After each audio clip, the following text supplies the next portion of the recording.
हो जाता है जो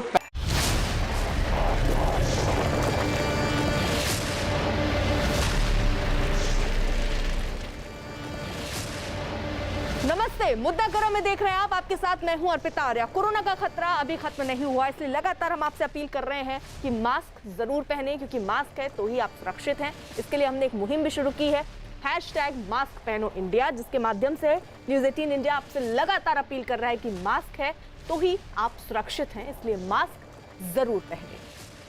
कृषि सुधार कानूनों के खिलाफ किसान दिल्ली के 3 बॉर्डरों पर धरने पर बैठे हैं। सिंघू बॉर्डर और टिकरी बॉर्डर पर हरियाणा और पंजाब से आए किसान धरना दे रहे हैं, तो वहीं दिल्ली और उत्तर प्रदेश के बीच मौजूद गाजीपुर बॉर्डर पर यूपी से आए किसान धरने पर हैं। लेकिन वहां से जो तस्वीरें सामने आई हैं, उनमें धरने पर बैठे किसान बेहद कम नजर आए।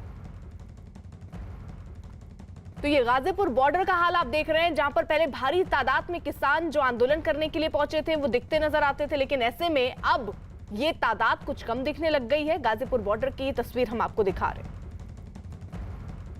गाजीपुर बॉर्डर पे एक तरह की टेंट सिटी ज़रूर बन गई है, लेकिन यहाँ पर किसान नदारद हैं। लंबे समय से किसानों की गैर मौजूदगी यहाँ पर है। अगर यहाँ के हालात की बात करें तो जिस तरह से पुलिस सूत्र और यहाँ पे लोग बता रहे हैं कि तकरीबन जो है 50 से 100 के बीच में लोग यहाँ पर मौजूद होंगे अलग अलग टेंट में। और यहाँ जो लोग मौजूद है वो मूल रूप से लंगर चलाने वाले हैं, जो कि यहाँ लंगर चलाते हैं और आसपास के लोग वहाँ आकर के खाना खाते हैं। किसान जो है नदारद। हालांकि किसानों ने 26 तारीख को काला दिवस मनाने के लिए किसानों को जमा होने की अपील की, इकट्ठा होने की अपील की है। लेकिन अभी की स्थिति यह है कि पूरे गाजीपुर बॉर्डर पे हम देख सकते हैं कि दूर दूर तक जो है वो ज़रूर यहाँ पर टेंट बने हुए, लेकिन टेंट में लोग जो हैं वो नदारद हैं।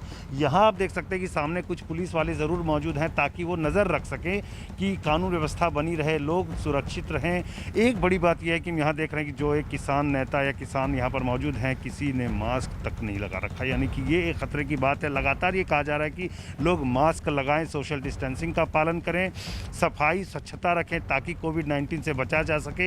एक बड़ा सवाल ये भी खड़ा हुआ है कि जहाँ पर किसान मौजूद है वहाँ अगर भीड़ लगती है तो कोविड फैलने का खतरा हो सकता है। 2 किसानों की मौत का कोविड से जो है एक दावा किया जा रहा है सिंघू बॉर्डर पे। इसलिए अलग अलग जगहों पर जहाँ किसान जो है वो प्रोटेस्ट कर रहे हैं, आंदोलन कर रहे हैं, उनसे कहा जा रहा है कि वो सुरक्षित रहें, सावधानी बरतें ताकि कोविड-19 जैसी महामारी से बचा जा सके।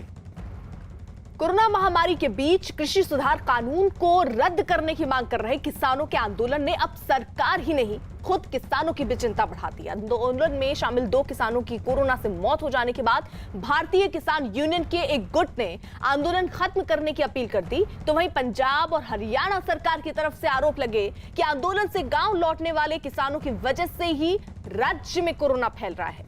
किसान आंदोलन पर महामारी का असर हुआ तो इस पर सियासत भी शुरू हो गई।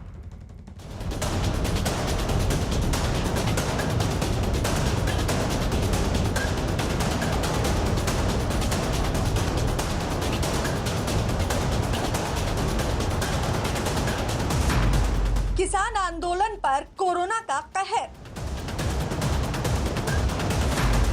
किसानों से आंदोलन खत्म करने की अपील। आंदोलन से कोरोना फैलने का आरोप। महामारी में आंदोलन पर सियासत। कृषि सुधार कानून के खिलाफ दिल्ली के टिकरी, सिंघू और गाजीपुर बॉर्डर पर करीब 6 महीने से जारी आंदोलन ने पंजाब और हरियाणा की सरकार समेत किसानों की भी टेंशन अचानक बढ़ा दी, क्योंकि दिल्ली की सिंघू बॉर्डर पर आंदोलन में शामिल हुए 2 किसानों की कोरोना से मौत होने का दावा किया गया। और इस बात का दावा खुद भारतीय किसान यूनियन के किसान सरकार गुट की तरफ से किया गया। 2 किसानों की मौत से किसानों के बीच ऐसा खौफ पैदा हुआ कि भारतीय किसान यूनियन के किसान सरकार गुट ने आंदोलन खत्म करने की अपील कर दी। कल भी हमारे 2 किसान सिंधु बॉर्डर में कोरोना से मर गए, और इस प्रकार से हमारे सारे किसान मरते रहेंगे तो कल आंदोलन कौन करेगा। इसीलिए मेरा एक निवेदन था कि देश की विकट स्थितियों को देखते हुए हम लोगों को फिलहाल इस आंदोलन को स्थगित कर देना चाहिए। जब किसान बचेगा तभी हम लोग अन्नदाता कहलाएंगे। किसान यूनियन के गुट किसान सरकार की चिंता लाजमी भी है, क्योंकि धरने पर बैठे किसानों के बीच कोरोना से बचाव के नियम कहीं दिखाई नहीं देते। आंदोलनकारी न ही मास्क का ध्यान रख रहे हैं और न ही उन्हें सोशल डिस्टेंसिंग का ख्याल है। देखो, जो ताजी हमें ऑक्सीजन की जरूरत है, हमें मास्क की लोड नहीं है, क्यों? हमारे अंदर किसी चीज का भय नहीं है। बीमारी तो वो खुद दे रहे मास्क के थ्रू। जब अंदर का ऑक्सीजन, अंदर कीटाणु चले जाएंगे तो और ज्यादा हमें वो बनेगा। जब हमारा अंदर की बाहर जाएगी और बाहर की अंदर आएगी तो हमें ताजी ऑक्सीजन मिलेगा। तो ये कोई जरूरी नहीं है कि हमारे पे थोपा जा रहा है। जो मास्क का डॉक्टर कहता है कि मास्क की जरूरत उनको पड़ती है जिसको खंघ जुकाम, बाकी लोगों की मास्क पूरी तरह सुरक्षित नहीं कि तुम्हारे को कोरोना ना हो। ठीक है ना, मास्क की कोई ज्यादा बड़ा इशू नहीं। मास्क के अधीन हमारे पर लुट का साधन बनाया कि जे मास्क नहीं डाला उसका चालान काट दे। मान लो जे मेरे मास्क नहीं चालान काट दिया, जे मेरे मास्क का तो चालान नहीं काटे, इसका मतलब है कि सरकार पैसा बनाना चाहती है।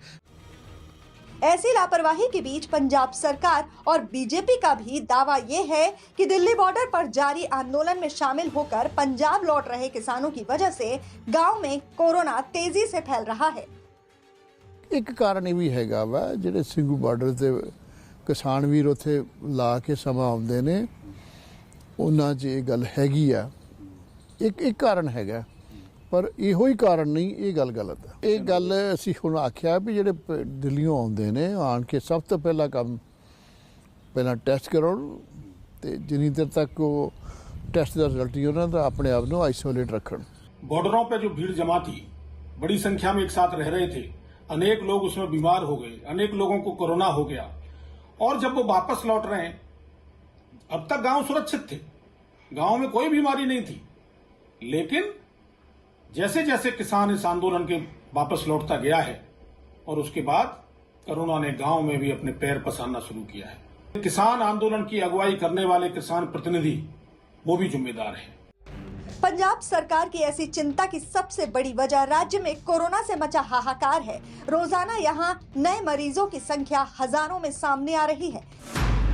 बीते 24 घंटे की ही बात करें तो पंजाब में 5,566 नए मरीज सामने आए तो 193 मरीजों की मौत भी हो गई। कोरोना का कहर सबसे ज्यादा लुधियाना में दिखाई दे रहा है, जहां एक दिन में सबसे ज्यादा 784 नए मरीज सामने आए, जबकि जिले में 26 लोगों की मौत हो गई, जिसे जिले में अब तक की सबसे ज्यादा मौत बताया गया। दावा किया गया कि राज्य में 67,041 एक्टिव मरीज हैं। बात आंदोलन पर बैठे किसानों की हो तो पंजाब के साथ हरियाणा सरकार का परेशान होना भी गलत नहीं है, क्योंकि दिल्ली में जारी किसानों के आंदोलन में पंजाब और हरियाणा के किसान शामिल हैं, तो वहीं हरियाणा बॉर्डर पर भी किसान धरने पर बैठे हैं। ऐसे में हरियाणा सरकार में मंत्री अनिल विज ने भी दावा किया कि उनके राज्य में जिन गाँव के किसानों ने आंदोलन में हिस्सा लिया, उन्हीं गाँव में कोरोना ज्यादा फैल रहा है। जानकारी सामने आ रही है और कई समाचार पत्रों में और मीडिया में भी आ रहा है कि जिन किसानों ने धरने में जिन गाँव से ज़्यादा हिस्सा लिया है उन्हीं गाँव में ये कोरोना ज़्यादा फैला है। पंजाब से लेकर हरियाणा तक आंदोलनकारियों की वजह से कोरोना के फैलने का दावा किया गया और आंदोलन खत्म करने की अपील भी की जा रही है, लेकिन इसके बावजूद अंबाला में आंदोलन को जारी रखने के लिए किसान पक्के शेड्स बनवा रहे हैं ताकि आंदोलन में शामिल होने आ रहे लोगों को परेशानी न हो। किसानों पर अपने रुख को साफ करते हुए किसान नेता राकेश टिकैत ने भी आंदोलन के जारी रहने का दावा कर दिया। बीमारी का रास्ता हॉस्पिटल जाता है और किसान आंदोलन का रास्ता पार्लियामेंट जाता है। दोनों के रास्ते अलग अलग हैं। ये कोई एक जगह थोड़ा मिलेंगे। भाई कोई बीमार होगा तो हॉस्पिटल जाएगा। सरकार कहीं काम की है। सरकार को हॉस्पिटल पे काम करना चाहिए, सरकार को स्कूल पे काम करना चाहिए। जो भी इलेक्शन लड़ रहा वो दूसरे उस पर काम कर रहा। देश में तो अब काम हॉस्पिटल पर उस पर होना चाहिए। ऐसे पिछले साल जब लॉकडाउन करके ये काले कानून है जो इनका ऑर्डिनेंस जारी किया था, हम समझते हैं कि सरकार अब भी यही कुछ करना चाहती है। हमको डर और भय पैदा करके ये आंदोलन है कुछ दिनों के लिए सख्त कर दो। इतने बड़े आंदोलन ऐसे बातों से सख्त नहीं होते। ये तो हमारी जो मांगे हैं माननी पड़ेगी। किसानों के आंदोलन से पीछे नहीं हटने के फैसले के बाद इस पर सियासत भी शुरू हो गई। कांग्रेस ने किसानों का समर्थन करते हुए पंजाब सरकार के आरोपों को खारिज कर दिया। हालांकि उन्होंने किसानों से वैक्सीनेशन और टेस्टिंग करवाने की अपील की। कि कहीं भी सोशल गैदरिंग हो, चाहे पॉलिटिकल गैदरिंग हो, चाहे कोई पर्सनल गैदरिंग हो, चाहे रिलीजियस धार्मिक गैदरिंग हो, वो एक बड़ा कारण है। कुल किसान ही नहीं और भी बहुत बड़े कारण है जिसके साथ ये कोरोना फैल रहा है। और किसानों को भी बेनती है कि आप चेक भी कराओ, वैक्सीन भी लो, क्योंकि इसका फायदा सरकार को तो कोई है नहीं। आपकी फैमिली को जरूर फायदा होगा, आपको खुद को होगा। कृषि सुधार कानून के विरोध में दिल्ली बॉर्डर पर 28 नवंबर से आंदोलन पर बैठे किसानों के बीच अब जब कोरोना का कहर टूटा तो यहां कभी भी कोरोना बम फूटने की आशंका बढ़ गई है। अगर ऐसा हुआ तो इससे 4 राज्यों यूपी, पंजाब, हरियाणा और राजस्थान पर एक साथ असर पड़ सकता है, जबकि दिल्ली पहले ही कोरोना की मार से जूझ रही है। किसान आंदोलन के कोरोना कनेक्शन के मुद्दे पर बीजेपी सांसद हंसराज हंस ने दिल्ली सरकार को घेर लिया। कहा यह जा रहा है कि किसान जो कि लौट रहे हैं उनकी वजह से गांव में कोरोना फैल रहा है। आपका व्यू क्या है इस पर? किन की वजह से फैल रहा है? जो किसान आंदोलन में है वो जब घर लौट रहे हैं, अपने वापस जगह लौट रहे हैं, तब गांव में कोरोना फैल रहा है ना। अकेला किसानों को की वजह से थोड़ी फैल रहा है, ये फिजा में है। हम बहुत सख्त दौर से गुजर रहे हैं, किसानों का इसमें क्या कसूर है? कोई ऐसी बात नहीं, मेरे ज़हन में तो ऐसी आती नहीं। ये तो कुदरत की ओर से आफत है। तो मुझे इतना ज़रूर कहना है कि जब पिछली बार कोरोना आया था तो केजरीवाल साहब ने एक 5T प्लान, आपको याद होगा, किया था। 5T बहुत अच्छा था, अगर लागू हो जाता तो बोलते हैं, करते तो कुछ है नहीं। इसमें देखो, नंबर 1 टेस्टिंग था, ट्रेसिंग था, ट्रीटमेंट था, टीम वर्क था, ट्रैकिंग था, ट्रेसिंग था। अगर कल हर बंदे का, तो गरीब आदमी यार कहाँ से MRI कराएगा, CT स्कैन कहाँ से कराएगा? विल के कुरला के मर गए हैं। एक बच्चा कल कह रहा था कि अब हमें केजरीवाल CM साहब, उसको नाम भी नहीं लेना आता था बेचारे को, कह रहा था अब हमें यतीम कहते हो, मेरे मम्मी डैडी का टाइम पे टेस्टिंग हो जाती। और बड़ी खबर आ रही है सामने, ब्लैक फंगस का दायरा अब बढ़ता नजर आ रहा है। बच्चे में पहला केस मिला है और 13 साल का ये बच्चा ब्लैक फंगस से पीड़ित हुआ है। यानी अभी तक तो ये बड़ों में देखा जा रहा था, लेकिन अहमदाबाद में एक केस मिला जिसमें एक बच्चा जो है उसका ऑपरेशन भी किया गया है और बताया गया है कि उसमें सारे लक्षण ब्लैक फंगस के थे। यानी ब्लैक फंगस का पहला मामला अहमदाबाद में सामने आया, वो भी एक बच्चे में। ये बच्चे का पहला केस अहमदाबाद में सामने आया। 13 साल का ये बच्चा ब्लैक फंगस से पीड़ित हुआ, जिसके बाद उसका ऑपरेशन भी करना पड़ा है। जनक दवे हमारे साथ, हमारे सहयोगी इस वक्त जुड़ चुके हैं। जनक, किस तरीके के लक्षण उस बच्चे में दिखे थे और डॉक्टर क्या कह रहे हैं? क्या अब इसको महामारी घोषित कर देना चाहिए या किस तरीके के कदम ब्लैक फंगस को लेकर उठाने चाहिए, क्योंकि बच्चे में ये पहला मामला अहमदाबाद में? बिल्कुल, देखिए, राज्य सरकार ने कल ही एपिडेमिक एक्ट 1857 के जो दायरा उसके मुताबिक यहाँ पर गुजरात में जो ब्लैक फंगस है, म्यूकोमाइकोसिस, उसको महामारी घोषित कर दी है। और जहाँ तक की मामले की बात है, 13 साल का ये बच्चा है जिसके परिवार में उसकी मदर भी पॉजिटिव पाई गई थी, जिसमें कोरोना संक्रमित होने के बाद उसकी मदर का निधन हो गया है।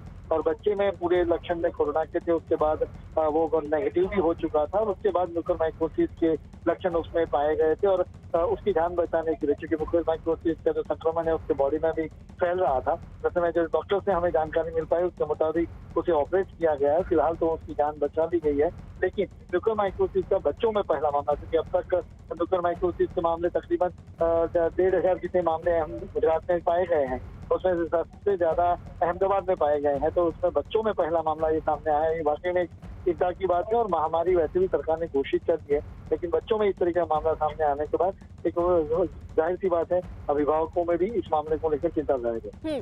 जनक, जिससे जब बड़ों को ही ब्लैक फंगस हो रहा है तो बताया जा रहा है कि किसी अगर ऑक्सीजन पर है या किसी ज्यादा तबियत खराब हो रही है तब ये खतरा उन लोगों पर ज्यादा मंडराता है। क्या उस बच्चे को, जिसका जिक्र आप कर रहे हैं, 13 साल का ये बच्चा, इसमें भी कुछ ऐसे ही लक्षण दिख रहे थे, उसके बाद ये ब्लैक फंगस दिखना शुरू हुआ? बिल्कुल, जब ब्लैक फंगस के नॉर्मल जो सिम्टम्स पाए जाते हैं वो सिम्टम्स उसमें पाए गए, जैसे उसको हेडेक होना, खून में उसके नाक में खून निकलना, या फिर कहें कि उसको चेहरे पे सूजन आ जाना। तो ये तमाम जो मामले थे वो उसमें संक्रमित देखे गए और उसके बाद डॉक्टर ने रिपोर्ट में जब पाया कि ये बच्चे को भी म्यूकोमाइकोसिस हुई है, ब्लैक फंगस का शिकार हुआ है, तो उसके बाद तुरंत उसे ऑपरेट करना पड़ा और फिलहाल उसकी सेहत ठीक बताई जा रही है। लेकिन पहला ये मामला सामने आने के बाद जाहिर सी बात है, चिंता का विषय जरूर बनेगा, क्योंकि अब तक पहले बच्चों में कोरोना संक्रमण के मामले तो सामने आए ही थे। हमने बड़ौदा में भी देखा, सूरत में भी देखा, अहमदाबाद में भी शुरुआत में देखा था कि जो नौजवान बच्चे हैं उनको भी जन्म के साथ ही कोरोना संक्रमित पाए गए थे, लेकिन अब जो मामले सामने आ रहे हैं जिसमें जो परिवार के पूरे सदस्य जब संक्रमित होते हैं, बच्चे भी जब संक्रमित होते हैं, तो बच्चे भी कोरोना के बाद म्यूकोरमाइकोसिस के संक्रमण फैलता जा रहा है। तो अब ये एक रिसर्च का भी शेयर हुआ मेडिकल साइंस के लिए कि बच्चों में भी जब बताया जाता है कि बड़ों में तभी होता है कि जब ग्लूकोज बढ़ जाती है या फिर उनको स्टीरॉइड दी जाती है, तो क्या बच्चों में भी स्टीरॉइड दिए जाने के बाद ये स्थिति आती है? ये एक रिसर्च का मुद्दा जरूर बनेगा। शुक्रिया जनक। तो कुल मिलाकर अब बच्चों में भी ब्लैक फंगस का खतरा मंडरा रहा है, क्योंकि अहमदाबाद में एक केस मिला है। 13 साल के बच्चे में सारे सिम्टम्स ब्लैक फंगस के थे, जिसके बाद ऑपरेशन किया गया है और अभी उसकी हालत ठीक बताई जा रही है। वहीं कोरोना पर बड़ी खबर आ रही है यूपी के अलीगढ़ से। अलीगढ़ मुस्लिम यूनिवर्सिटी में पिछले दिनों कोरोना की वजह से बड़ी संख्या में प्रोफेसर्स की मौत के मामले में अब वैक्सीनेशन नहीं होने पर सवाल उठने लगे हैं। एएमयू के कुलपति तारिक मंसूर ने यूनिवर्सिटी के लोगों के लिए एक चिट्ठी जारी की, जिसमें उन्होंने लिखा कि इस बात के पर्याप्त सबूत हैं कि कर्मचारियों की ओर से वैक्सीन लगवाने से परहेज करने की वजह से इतनी बड़ी संख्या में शिक्षक और कर्मचारियों की कोरोना से मौत हुई है। पिछले हफ्ते एएमयू के दौरे पर पहुंचे मुख्यमंत्री योगी आदित्यनाथ ने भी इसी तरह इशारा किया था, जिसके बाद एएमयू के कुलपति ने अब यूनिवर्सिटी के सभी लोगों से वैक्सीन लगवाने की अपील की और वैक्सीन लगवाए जाने की जानकारी साझा करने को भी कहा है। तो खैर मेडिकल कॉलेज बताएगा, क्योंकि सारी चीज़ें वहाँ पर मौजूद हैं। जो कॉज ऑफ डेथ है वो उनके पास है, हम तो इसके बारे में बहुत ज़्यादा, लेकिन इतनी ज़रूर है कि हमारी जो जानकारी है उसके हिसाब से ये है कि अब तक के जिन लोगों का इंतकाल हुआ है उनमें से शायद किसी ने वैक्सीनेशन कराया हो। तो अभी हमारे पास कोई ऐसी खबर नहीं है कि किसी ने वैक्सीनेशन कराया हो और उसकी डेथ हो गई हो टीचिंग स्टाफ से। वैक्सीनेशन ड्राइव बहुत ही तेजी के साथ Jawaharlal medical college Aligarh Muslim university में चल रहा है। आज अलीगढ़ मुस्लिम यूनिवर्सिटी के vice chancellor professor Tariq Mansoor साहब ने बहुत ही स्ट्रांग अपील करी है एएमयू के एम्प्लॉयज और उनकी फैमिली से कि वो अपने को और अपने फैमिली मेंबर्स को जल्दी से जल्दी वैक्सीनेशन प्रायोरिटी बेसिस पर लगाएं। इसमें डिटेल्स ये है कि एज ग्रुप 18 से लेकर 44 साल तक जो है वो मेडिकल कॉलेज ऑडिटोरियम में जाके वैक्सीनेट करवा सकते हैं और एज ग्रुप 45 साल से ऊपर जो है वो न्यू एग्जामिनेशन हॉल JNMC में करवा सकते हैं। अजीत हमारे साथ हमारे सहयोगी इस वक्त जुड़े हुए हैं। अजीत, अब सवाल वैक्सीनेशन पर है कि आखिरकार वैक्सीनेशन क्यों नहीं करवाए गए थे, अब किस तरीके के दिशा निर्देश दिए गए हैं और किस तरीके से एक्शन में? देखिए बिल्कुल अर्पिता, जिस तरीके से अलीगढ़ यूनिवर्सिटी का जो मामला सामने आया, 17 प्रोफेसरों की मौत हुई थी वहां कोविड के चलते, और इसी को लेकर मुख्यमंत्री योगी आदित्यनाथ जब अलीगढ़ मुस्लिम यूनिवर्सिटी गए थे तो उन्होंने भी कहा था कि वैक्सीनेशन ज्यादा से ज्यादा लगाया जाए और टीकोत्सव का शुभारंभ भी किया था कि उत्तर प्रदेश में 4 करोड़ लोगों को वैक्सीन लगानी है, ग्लोबल टेंडर कराया गया था। लेकिन जो मामला अलीगढ़ का सामने आया वहां जितनी भी कैजुअलिटी हुई कर्मचारियों की, प्रोफेसर की, कैंपस के अंदर रहने वाले लोगों की, उसमें से एक भी व्यक्ति को वैक्सीनेशन नहीं हुआ था। लिहाजा अब वहां के जो वाइस चांसलर उनकी तरफ से चिट्ठी लिखी गई है और ये भी कहा गया कि ज्यादा से ज्यादा लोग वैक्सीनेशन कराएं। तो उस पर सवाल खड़ा हुआ कि आखिर वैक्सीनेशन क्यों नहीं कराया गया, इसके पीछे कौन से रीजन थे, क्योंकि यूनिवर्सिटी प्रांगण के अंदर ही जो वैक्सीनेशन सेंटर है वो बना हुआ था। तो अब धीरे धीरे उनकी चिट्ठी के बाद जरूर इस पर असर होता दिखाई दे रहा है, लेकिन जो बात निकलकर सामने आ रही उसमें यही था कि जो लोग पहले वैक्सीन नहीं लगवाई थी, कहने के बावजूद नहीं लगवा रहे थे, तो अब यूनिवर्सिटी के वाइस चांसलर ने अर्पिता कहा कि ज्यादा से ज्यादा लोग वैक्सीनेशन लगवाएं, क्योंकि जो मामले कैजुअलिटी के हुए थे, चाहे प्रोफेसर की जो डेथ हुई थी, 17 प्रोफेसरों की मौत हुई थी, इसके अलावा कर्मचारियों की मौत हुई थी, उसको लेकर मुख्यमंत्री ने भी कहा था कि ज्यादा से ज्यादा लोग वैक्सीन लगाओ। और इसीलिए उत्तर प्रदेश के मुख्यमंत्री योगी आदित्यनाथ दौरे पर गए अलीगढ़ मुस्लिम यूनिवर्सिटी में और पहली बार गए थे। तो ये एक कहीं ना कहीं जो पूरी कोशिश थी कि अगर आप वैक्सीन नहीं लगवाते उसके लिए जो भ्रम फैलाया जा रहा था, इसकी वजह से कैजुअलिटी हुई। तो अब अलीगढ़ मुस्लिम यूनिवर्सिटी यानी देखिए अजीत, इतने पढ़े लिखे लोग अगर कोविड टीकाकरण में भाग नहीं ले रहे हैं, टीकाकरण नहीं करवा रहे हैं, तो सवाल तो देखिए उठेंगे। और ये सुविधा भी बताया जा रहा है कि मेडिकल कॉलेज में खुद इसकी सुविधा दी गई थी कि वहीं पर वैक्सीन लग रहे थे इनके लिए। देखिए बिल्कुल अलीगढ़ का जो कैंपस है, मेडिकल कॉलेज का जो कैंपस है, उसके अंदर ही वैक्सीनेशन सेंटर लगाया गया था और बार बार लोगों से कहा जा रहा था कि जो प्रोफेसर हों, जो कर्मचारी हों, जो उसके अंदर बच्चे रहते हो, सब लोग जो 18 वर्ष से ऊपर के हों वो कोविड वैक्सीन लगवा सकते हैं। तो वैक्सीन लेकिन नहीं लगाया गया। उसके पीछे कई सारे रीजन थे। कुछ लोगों ने कहा कि जो अफवाह फैली तो उसकी वजह से नहीं लगाया गया। और जब इतनी बड़ी तादाद में यूनिवर्सिटी के कैंपस के लोगों की मौत हुई जिसमें प्रोफेसर शामिल थे, उसके बाद सरकार जागी, सरकार की तरफ से कहा गया और मुख्यमंत्री खुद गए। तो अब वाइस चांसलर की तरफ से कहा जा रहा है कि अब वैक्सीनेशन होना चाहिए, ज्यादा से ज्यादा हो, जितने लोग सबको लगनी चाहिए। तो ये बात खुलकर कम से कम सामने आ गई कि वैक्सीन न लगने की वजह से जो ज्यादा कैजुअलिटी हुई है, अगर वैक्सीन लगी हुई होती तो ये कैजुअलिटी कम होती या ना के बराबर होती, जैसा कि देखा जा रहा आम धारणा में। तो निश्चित तौर पर कहीं ना कहीं ये जो अलीगढ़ यूनिवर्सिटी की तरफ से अब पत्र जारी किया गया, ये अगर पहले जारी किया गया होता तो शायद बहुत सारे लोगों की जान भी बच सकती थी। अर्पिता, बिल्कुल, तो यही एक बड़ा सवाल उठ रहा है कि आखिरकार पढ़े लिखे लोग थे, लगातार अपील की जा रही थी कि वैक्सीन लगवाएं, बावजूद इसके भ्रम की स्थिति के चलते लोगों ने वैक्सीन नहीं लगाई, जिसकी वजह से काफी लोगों की जान गई। इसी बीच बड़ी खबर आ रही है, दिल्ली में राहत के आसार दिख रहे हैं क्योंकि पॉजिटिविटी रेट कुछ कम हुई, जिसके बाद पाबंदियों में अब छूट के आसार दिखने लग गए हैं और ये छूट आपको सोमवार से मिल सकती है। यानी ये जो राहत अगर मिलती है तो सोमवार से मिल सकती है क्योंकि पॉजिटिविटी रेट 5% से नीचे आया है और ये संकेत है कि दिल्ली की स्थिति अब कोरोना के लिहाज से थोड़ी सुधर रही है। केसेस घटे हैं, जिसको लेकर अब दिल्ली सरकार इस तैयारी में है कि जल्द ही कोई कदम उठाया जाए और थोड़ी छूट लोगों को दी जाए। तो ये अच्छी खबर एक तरीके से खबर ये कि दिल्ली में कोरोना पॉजिटिविटी रेट 4 अप्रैल के बाद पहली बार 5% से नीचे पहुंचा है। पिछले 24 घंटे में दिल्ली का पॉजिटिविटी रेट जो है वो 4.76% रहा। WHO के मुताबिक 5% से नीचे पॉजिटिविटी रेट सुरक्षित स्तर पर माना जाता है।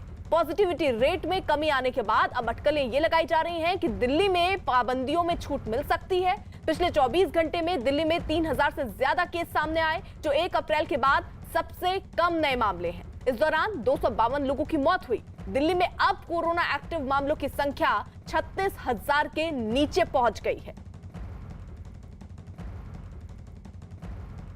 दीपक रावत हमारे साथ, हमारे सहयोगी इस वक्त जुड़ चुके हैं। दीपक, किस तरीके की राहत सरकार की तरफ से दिए जा सकते हैं?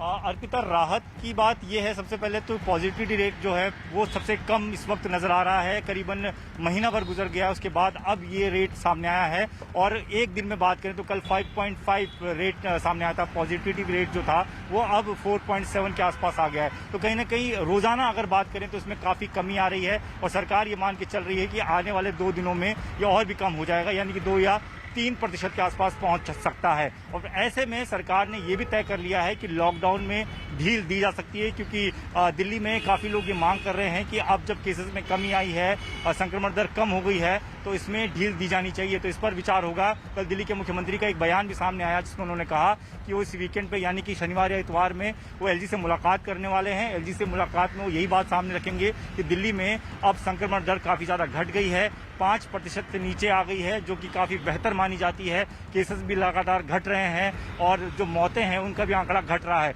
तो ऐसे में इस शनिवार या रविवार को लॉकडाउन पर चर्चा होगी एलजी से और उस मीटिंग के बाद ये निकल कर आ सकता है कि लॉकडाउन में ढील दी जा सकती है। हालांकि ब्लैक फंगस को भी यहाँ पर नजरअंदाज नहीं कर सकते हैं। आज ही दिल्ली के स्वास्थ्य मंत्री का बयान सामने आया, उन्होंने कहा कि काफी ज्यादा केसेस मिले हैं दिल्ली में, उस पर भी नजर बनाए हुए हैं। दीपक, जरा क्योंकि देखिए आप जिस तरीके से जानकारी दे रहे हैं कि पॉजिटिविटी रेट कोरोना के कम हुए हैं, जिसकी वजह से ये हो सकता है कि कुछ रियायत मिले, लेकिन ब्लैक फंगस को लेकर कल ही मुख्यमंत्री ने भी ये कहा था कि इस पर भी चर्चा एलजी से होगी और ये तय करेंगी कि इसको भी महामारी घोषित करनी है। तो क्या ब्लैक फंगस को भी नजर पर रखकर किसी तरीके के कदम उठा सकती है सरकार? लॉकडाउन में कुछ और चीजें ऐड कर सकती है क्या? जी, साफ तौर पर दिल्ली के मुख्यमंत्री का बयान सामने आया है। उन्होंने कहा है कि ब्लैक फंगस के केस बढ़ रहे हैं। यही वजह है कि कल एक आपात बैठक भी बुलाई गई थी, 3 डेडिकेटेड सेंटर भी बनाए जाएंगे दिल्ली में अलग अलग अस्पतालों में, तो उसको लेकर तैयारी भी चल रही है। टास्क फोर्स भी एक तैयार कर दी गई है जो उस पर ध्यान रख रही है। लेकिन दिल्ली के मुख्यमंत्री का यह कहना है कि लोग इस उम्मीद में है कि लॉकडाउन को काफी वक्त गुजर गया है और ऐसे में अब जब केसेस कम आ रहे हैं तो उस पर भी सोचना होगा। कई लोग ऐसे हैं जो चाहते हैं कि उनका व्यापार दोबारा शुरू हो सके, उनको परेशानी झेलनी पड़ रही है, उनको ध्यान में रखते हुए इस लॉकडाउन में ढील दी जानी चाहिए, ये बात निकल कर आ रही है। तो यही वजह है कि दिल्ली के मुख्यमंत्री ने साफ कहा है कि 5% से नीचे अगर संक्रमण दर पहुंच गई है तो ऐसे में वो एलजी से जरूर बात करेंगे। एलजी से बातचीत के बाद ही एक आखिरी फैसला लिया जाएगा और ये फैसला शनिवार या रविवार तक ले लिया जाएगा ताकि अगले हफ्ते क्या स्थिति रहने वाली है दिल्ली में ये साफ हो सके। शुक्रिया दीपक, आप नजर बनाए रखिए। और इसी बीच एक और बड़ी खबर आ रही है। मुंबई के जेजे अस्पताल में P305 जहाज हादसे में मारे गए लोगों के घर वालों और कंपनी के कर्मचारियों के बीच जमकर कहासुनी हुई।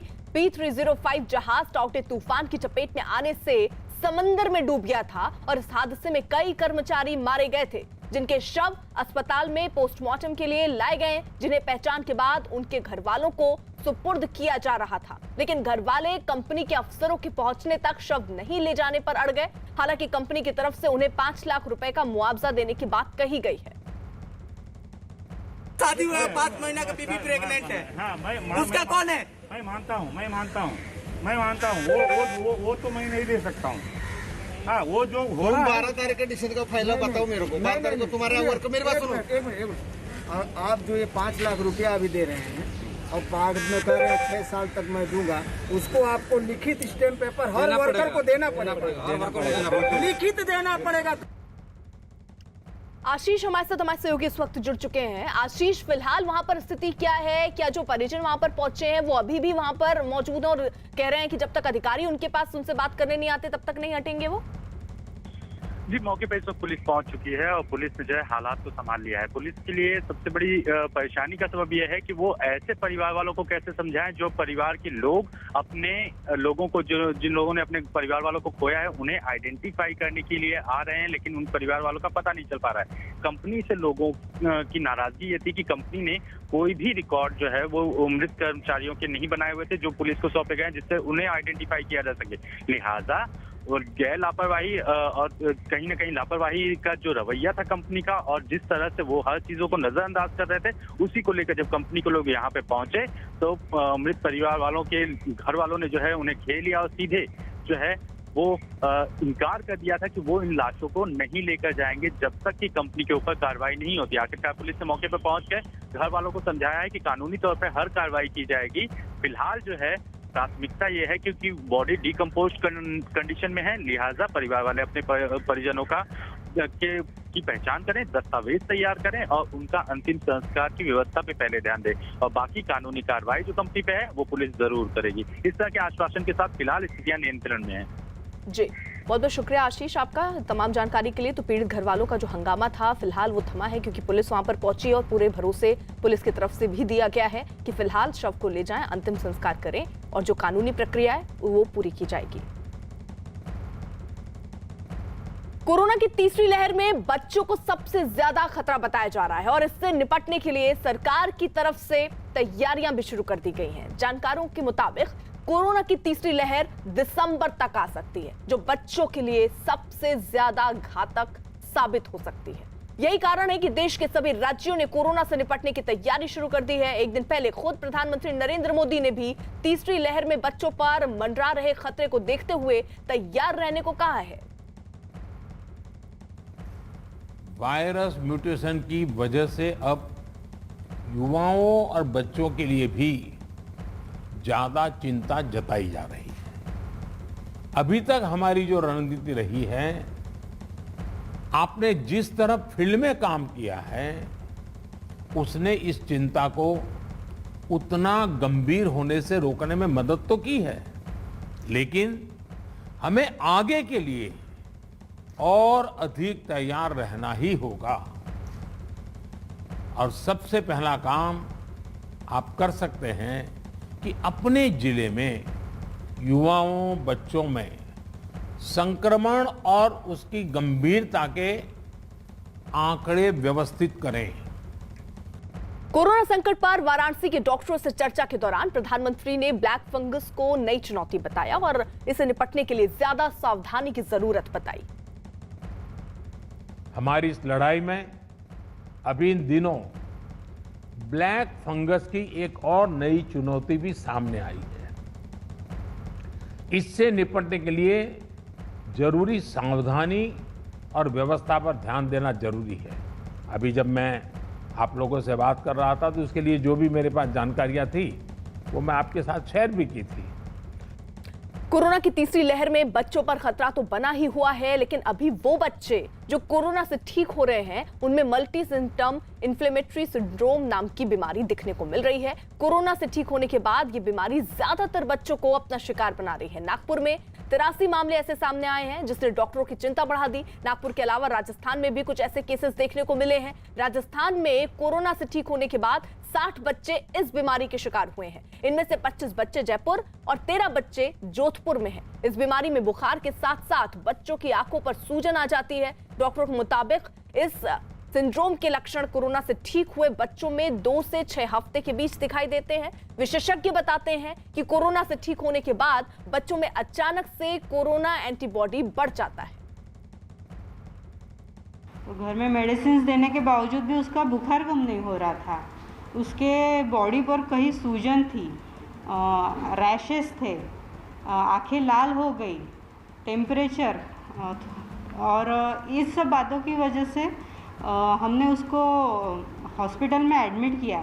उसके बावजूद भी उसका बुखार कम नहीं हो रहा और उसका बीपी लो हो रहा था। तो वैसे हमने इसके पेडियाट्रिशियन डॉक्टर शशांक गोयल, उनको हम रोज़ दिखाते ही थे। उन्होंने जो टेस्ट की वो सब टेस्ट होने के बाद डिसाइड हुआ कि ये पोस्ट कोविड है करके। उसको समय पे हमने कंट्रोल नहीं किया तो अंदरूनी अंग जैसे कि हार्ट, लीवर, किडनी, इनका डैमेज होना, तो ये हम बीमारी देखते थे। पर उनका एज ग्रुप कम था, वो छोटे बच्चों में होता था, 3-4 साल 5 साल के छोटे बच्चों में होता था। सडनली कोविड के बाद में हमने देखा मार्च अप्रैल में यूरोपियन देशों के अंदर में और फिर अमेरिका के अंदर में कि इस तरह के बच्चों में ये सिंड्रोम दिखा और उनको कोविड या उनके घर वालों को कोविड होकर गया और उनके कोविड एंटीबॉडी बहुत बड़े हुए मिले। इंडिया के अंदर में जब हमारा कोविड का वेव आया उसके बाद में ये जून जुलाई में कुछ शहरों के अंदर में इक्का दुक्का केसेस दिखने लगे। अगस्त से हमने हमारे शहर नागपुर में भी इसके केसेस दिखने शुरू किए। मध्य प्रदेश के पूर्व मुख्यमंत्री कमलनाथ ने कोरोना के बढ़ते मामलों पर राज्य सरकार को घेर लिया। कमलनाथ ने आरोप लगाया कि कोरोना पर सरकार मौत के आंकड़े को छिपा रही है और फर्जी आंकड़े देकर लोगों को धोखा दे रही है। कमलनाथ ने दावा किया कि मध्य प्रदेश में 1 लाख से ज्यादा लोगों की मौत हुई और शिवराज सरकार कोरोना पर काबू पाने में नाकाम रही है। सब आंकड़े सरकार के फर्जी हैं। लाखों की मृत्यु हुई है। कोविड से कह देना ये कोविड के कारण मृत्यु है, ये बनावटी फॉर्मूला कोविड की मृत्यु का जो बनाया है, ये केवल प्रदेश को नहीं पर विश्व को धोखा देने की बात है।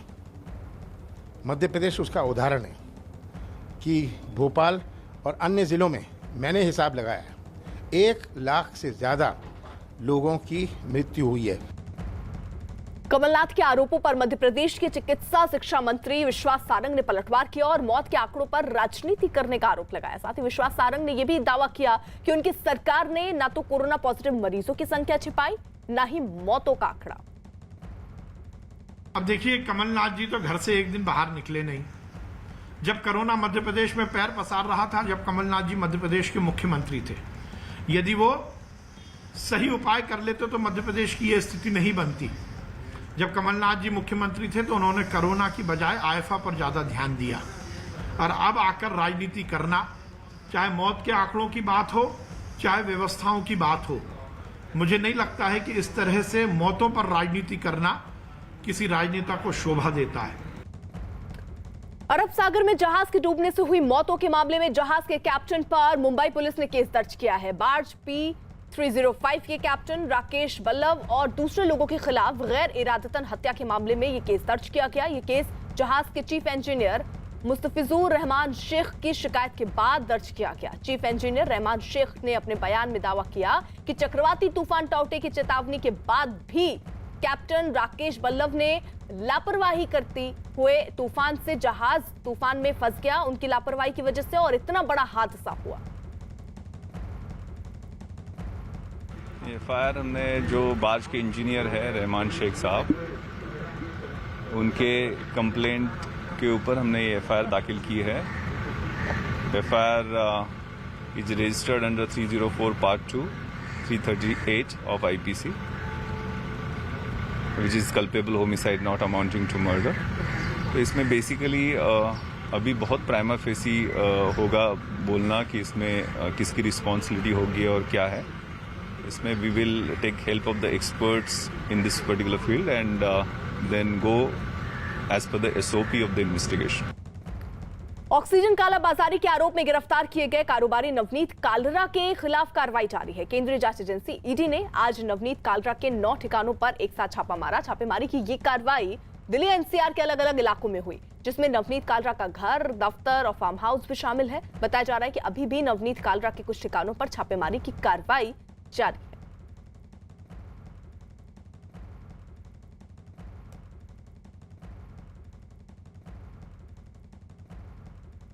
ऑक्सीजन कंसंट्रेटर कालाबाजारी मामले में दिल्ली पुलिस के अलावा ईडी का शिकंजा भी नवनीत कालरा पर कसता नजर आ रहा है। आज शुक्रवार को ईडी ने नवनीत कालरा के 9 ठिकानों पर एक रेड करी है और उसमें जो खान चाचा रेस्टोरेंट है यहां पर भी ईडी की टीम पहुंची थी। बता दें कि हाल में ही जो ईडी यानी प्रवर्तन निदेशालय है उसने मनी लॉन्ड्रिंग का जो केस है वो नवनीत कालरा और अन्य लोगों के खिलाफ दर्ज करा था, क्योंकि ईडी को शक था कि जिस तरह से जो ऑक्सीजन कंसंट्रेटर है वो विदेश से भारत आए थे, उसमें करोड़ों रुपए की हेराफेरी की गई थी, मनी लॉन्ड्रिंग हुई है। और उसको लेकर जो खान चाचा रेस्टोरेंट है जहां पर पहले दिल्ली पुलिस ने यहां से 96 ऑक्सीजन कंसंट्रेटर बरामद किए थे, यहां पर भी ईडी की टीम पहुंची है और यहां पर सर्च ऑपरेशन ईडी की टीम ने किया है। इसके अलावा जो छतरपुर में नवनीत कालरा का फार्म हाउस है वहां पर ईडी की टीम सर्च ऑपरेशन कर रही है। इसके अलावा जो मैट्रिक्स सेलुलर कंपनी है जिसके कई लोगों को दिल्ली पुलिस ने गिरफ्तार किया था, जिन्हें बाद में जमानत मिल गई, उस कंपनी के दफ्तर पर भी साउथ दिल्ली में रेड की जा रही है। इसके अलावा खान मार्केट भी नवनीत कालरा के 2 और यहाँ पर उनकी 2 और संपत्तियां हैं, वहां पर भी जो ईडी की रेड है वो यहाँ पर हुई है। तो लगातार जो ईडी का शिकंजा है नवनीत कालरा पर कसता नजर आ रहा है और आने वाले वक्त में जो ईडी सूत्र बता रहे हैं कि नवनीत कालरा को सम्मन भी होगा और उनसे ईडी पूछताछ भी इस पूरे मामले में करेगी। नवनीत कालरा के 9 ठिकानों पर ईडी की रेड आज सुबह से चल रही है और इस वक्त हम खान मार्केट के ही जो दयाल ऑप्टिकल है वहां पर मौजूद हैं। ये आप देख सकते हैं ऊपर टाउन हॉल जो है ये रेस्टोरेंट भी नवनीत कालरा का है, यहाँ पर ईडी की टीम अभी भी मौजूद है और दयाल ऑप्टिकल यहाँ भी सर्च ऑपरेशन किया जा रहा है। बता दें कि हाल में ही जो मनी लॉन्ड्रिंग का केस है वो नवनीत कालरा और अन्य लोगों के खिलाफ ईडी ने दर्ज किया था और उसके बाद 9 ठिकानों पर सर्च ऑपरेशन किया जा रहा है, जिसमें नवनीत कालरा का घर जो फार्म हाउस है वो भी शामिल है। और आप देख सकते हैं यहाँ पर जो ईडी के कर्मचारी हैं वो भी यहाँ पर खड़े नजर आ रहे हैं और ईडी की टीम जो है वो बाकायदा अंदर है। इसके अलावा जो मैट्रिक कंपनी है उसके भी मेहरौली स्थित फार्म हाउस पर ईडी का सर्च ऑपरेशन चल रहा है। इस पूरे मामले में जो ईडी से जानकारी मिल रही है कि बहुत जल्द नवनीत कालरा को सम्मन किया जाएगा और उन्हें ईडी पूछताछ के लिए बुलाएगी। उनसे पूछा जाएगा कि किस तरह से जो ऑक्सीजन कंसंट्रेटर थे उनकी जमाखोरी और कालाबाजारी हुई जिसमें करोड़ों रुपए की हेराफेरी की गई, उस पूरे नेक्सस में और कौन कौन लोग शामिल हैं। ईडी के रडार पर अब विदेश में बैठे भी 2 लोग हैं जो नवनीत कालरा के पार्टनर थे और जिनके जरिए ऑक्सीजन कंसंट्रेटर हांगकांग और चाइना से भारत आए थे। तो लगातार अब दिल्ली पुलिस की क्राइम ब्रांच के अलावा नवनीत कालरा पर ईडी का शिकंजा भी कस गया है और आने वाले वक्त में नवनीत कालरा की मुश्किलें काफी बढ़ेंगी, क्योंकि अभी जिस तरह से पहले क्राइम ब्रांच की कस्टडी में नवनीत कालरा था और उसके बाद अब ईडी बहुत जल्द सम्मन करके नवनीत कालरा से पूछताछ करेगी।